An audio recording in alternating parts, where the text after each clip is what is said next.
شروع اللہ کے نام سے جو بڑا مہربان نہایت رحم والا ہے۔ الف لام میم را۔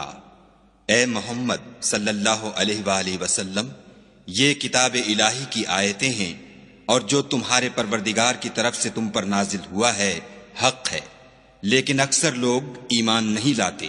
خدا وہی تو ہے جس نے ستونوں کے بغیر آسمان جیسا کہ تم دیکھتے ہو اتنے اونچے بنائے، پھر عرش پر جا ٹھہرا اور سورج اور چاند کو کام میں لگا دیا، ہر ایک ایک میعاد معین تک گردش کر رہا ہے۔ وہی دنیا کے کاموں کا انتظام کرتا ہے، اس طرح وہ اپنی آیتیں کھول کھول کر بیان کرتا ہے کہ تم اپنے پروردگار کے روبرو جانے کا یقین کرو۔ اور وہ وہی ہے جس نے زمین کو پھیلایا اور اس میں پہاڑ اور دریا پیدا کیے اور ہر طرح کے میووں کی دو دو قسمیں بنائیں۔ وہی رات کو دن کا لباس پہناتا ہے، غور کرنے والوں کے لیے اس میں بہت سی نشانیاں ہیں۔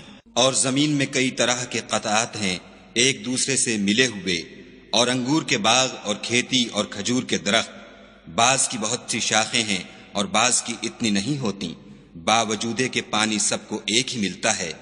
اور ہم بعض میووں کو بعض پر لذت میں فضیلت دیتے ہیں، اور اس میں سمجھنے والوں کے لیے بہت سی نشانیاں ہیں۔ اگر تم عجیب بات سننی چاہو تو کافروں کا یہ کہنا عجیب ہے کہ جب ہم مر کر مٹی ہو جائیں گے تو کیا از سر نو پیدا ہوں گے؟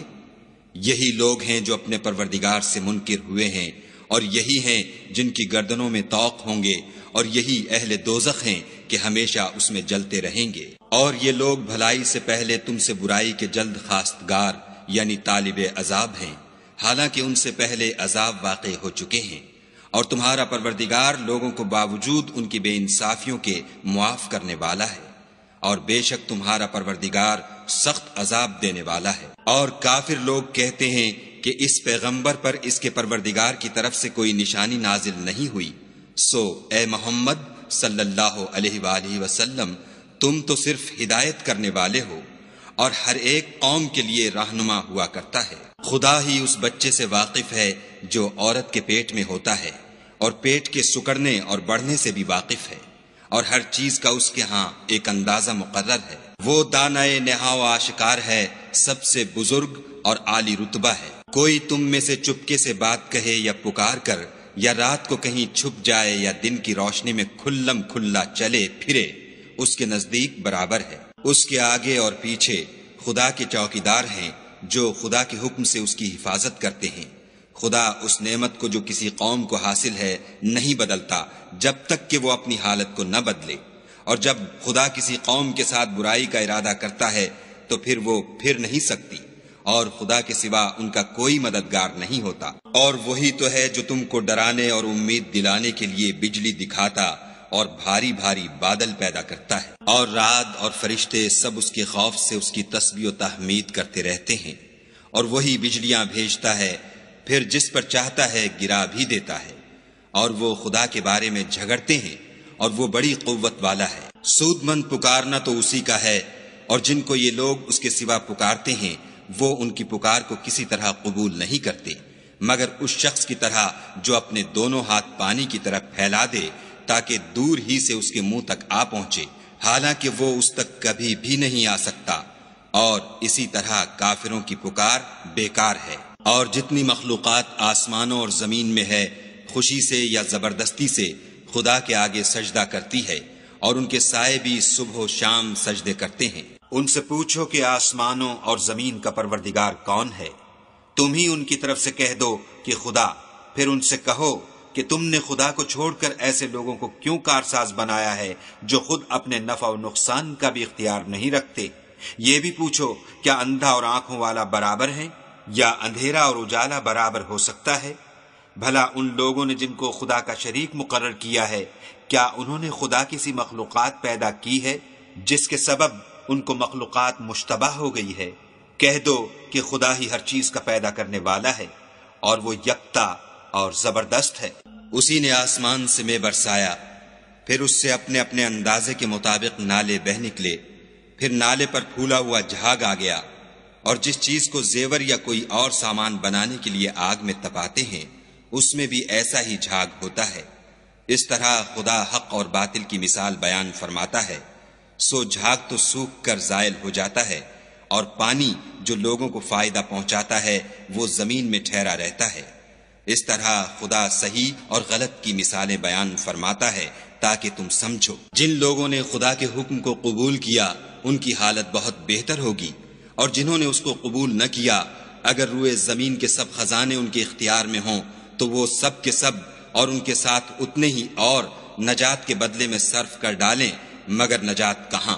ایسے لوگوں کا حساب بھی برا ہوگا اور ان کا ٹھکانہ بھی دوزخ ہے، اور وہ بری جگہ ہے۔ بھلا جو شخص یہ جانتا ہے کہ جو کچھ تمہارے پروردگار کی طرف سے تم پر نازل ہوا ہے حق ہے، وہ اس شخص کی طرح ہے جو اندھا ہے، اور سمجھتے تو وہی ہیں جو عقل مند ہیں، جو خدا کے عہد کو پورا کرتے ہیں اور اقرار کو نہیں توڑتے، اور جن رشتہ قرابت کے جوڑے رکھنے کا خدا نے حکم دیا ان کو جوڑے رکھتے اور اپنے پروردگار سے ڈرتے رہتے اور برے حساب سے خوف رکھتے ہیں، اور جو پروردگار کی خوشنودی حاصل کرنے کے لیے مصائب پر صبر کرتے ہیں اور نماز پڑھتے ہیں، اور جو مال ہم نے ان کو دیا ہے اس میں سے پوشیدہ اور ظاہر خرچ کرتے ہیں، اور نیکی سے برائی کو دور کرتے ہیں، یہی لوگ ہیں جن کے لیے عاقبت کا گھر ہے۔ یعنی ہمیشہ رہنے کے باغات جن میں وہ داخل ہوں گے، اور ان کے باپ دادا اور بیویوں اور اولاد میں سے جو نیکوکار ہوں گے وہ بھی بہشت میں جائیں گے، اور فرشتے بہشت کے ہر ایک دروازے سے ان کے پاس آئیں گے اور کہیں گے تم پر رحمت ہو، یہ تمہاری ثابت قدمی کا بدلہ ہے، اور عاقبت کا گھر خوب گھر ہے۔ اور جو لوگ خدا سے عہد واثق کر کے اس کو توڑ ڈالتے اور جن رشتہ قرابت کے جوڑے رکھنے کا خدا نے حکم دیا ہے ان کو قطع کر دیتے اور ملک میں فساد کرتے ہیں، ایسوں پر لعنت ہے، اور ان کے لیے گھر بھی برا ہے۔ خدا جس کا چاہتا ہے رزق فراخ کر دیتا ہے اور جس کا چاہتا ہے تنگ کر دیتا ہے، اور کافر لوگ دنیا کی زندگی پر خوش ہو رہے ہیں، اور دنیا کی زندگی آخرت کے مقابلے میں بہت تھوڑا فائدہ ہے۔ اور کافر کہتے ہیں کہ اس پیغمبر پر اس کے پروردگار کی طرف سے کوئی نشانی کیوں نازل نہیں ہوئی؟ کہہ دو کہ خدا جسے چاہتا ہے گمراہ کرتا ہے، اور جو اس کی طرف رجوع ہوتا ہے اس کو اپنی طرف کا رستہ دکھاتا ہے۔ یعنی جو لوگ ایمان لاتے اور جن کے دل یاد خدا سے آرام پاتے ہیں ان کو، اور سن رکھو کہ خدا کی یاد سے دل آرام پاتے ہیں۔ جو لوگ ایمان لائے اور عمل نیک کیے ان کے لیے خوشحالی اور عمدہ ٹھکانہ ہے۔ جس طرح ہم اور پیغمبر بھیجتے رہے ہیں اسی طرح اے محمد صلی اللہ علیہ وآلہ وسلم ہم نے تم کو اس امت میں جس سے پہلے بہت سی امتیں گزر چکی ہیں بھیجا ہے، تاکہ تم ان کو وہ کتاب جو ہم نے تمہاری طرف بھیجی ہے پڑھ کر سنا دو۔ اور یہ لوگ رحمان کو نہیں مانتے، کہہ دو وہی تو میرا پروردگار ہے، اس کے سوا کوئی معبود نہیں، میں اسی پر بھروسہ رکھتا ہوں اور اسی کی طرف رجوع کرتا ہوں۔ اور اگر کوئی قرآن ایسا ہوتا کہ اس کی تاثیر سے پہاڑ چل پڑتے یا زمین پھٹ جاتی یا مردوں سے کلام کر سکتے تو یہی قرآن ان اوصاف سے متصف ہوتا، مگر بات یہ ہے کہ سب باتیں خدا کے اختیار میں ہیں۔ تو کیا مومنوں کو اس سے اطمینان نہیں ہوا کہ اگر خدا چاہتا تو سب لوگوں کو ہدایت کے رستے پر چلا دیتا، اور کافروں پر ہمیشہ ان کے اعمال کے بدلے بلا آتی رہے گی یا ان کے مکانات کے قریب نازل ہوتی رہے گی، یہاں تک کہ خدا کا وعدہ آ پہنچے۔ بے شک خدا وعدہ خلاف نہیں کرتا۔ اور تم سے پہلے بھی رسولوں کے ساتھ تمسخر ہوتے رہے ہیں، تو ہم نے کافروں کو مہلت دی پھر پکڑ لیا، سو دیکھ لو کہ ہمارا عذاب کیسا تھا۔ تو کیا جو خدا ہر متنفس کے اعمال کا نگراں و نگہبان ہے وہ بتوں کی طرح بے علم و بے خبر ہو سکتا ہے؟ اور ان لوگوں نے خدا کے شریک مقرر کر رکھے ہیں، ان سے کہو کہ ذرا ان کے نام تو لو۔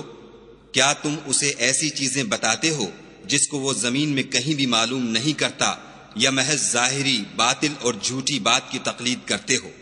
اصل یہ ہے کہ کافروں کو ان کے فریب خوبصورت معلوم ہوتے ہیں، اور وہ ہدایت کے رستے سے روک لیے گئے ہیں، اور جسے خدا گمراہ کرے اسے کوئی ہدایت کرنے والا نہیں۔ ان کو دنیا کی زندگی میں بھی عذاب ہے اور آخرت کا عذاب تو بہت ہی سخت ہے، اور ان کو خدا کے عذاب سے کوئی بھی بچانے والا نہیں۔ جس باغ کا متقیوں سے وعدہ کیا گیا ہے اس کے اوصاف یہ ہیں کہ اس کے نیچے نہریں بہہ رہی ہیں، اس کے پھل ہمیشہ قائم رہنے والے ہیں اور اس کے سائے بھی۔ یہ ان لوگوں کا انجام ہے جو متقی ہیں، اور کافروں کا انجام دوزخ ہے۔ اور جن لوگوں کو ہم نے کتاب دی ہے وہ اس کتاب سے جو تم پر نازل ہوئی ہے خوش ہوتے ہیں، اور بعض فرقے اس کی بعض باتیں نہیں بھی مانتے۔ کہہ دو کہ مجھ کو یہی حکم ہوا ہے کہ خدا ہی کی عبادت کروں اور اس کے ساتھ کسی کو شریک نہ بناؤں۔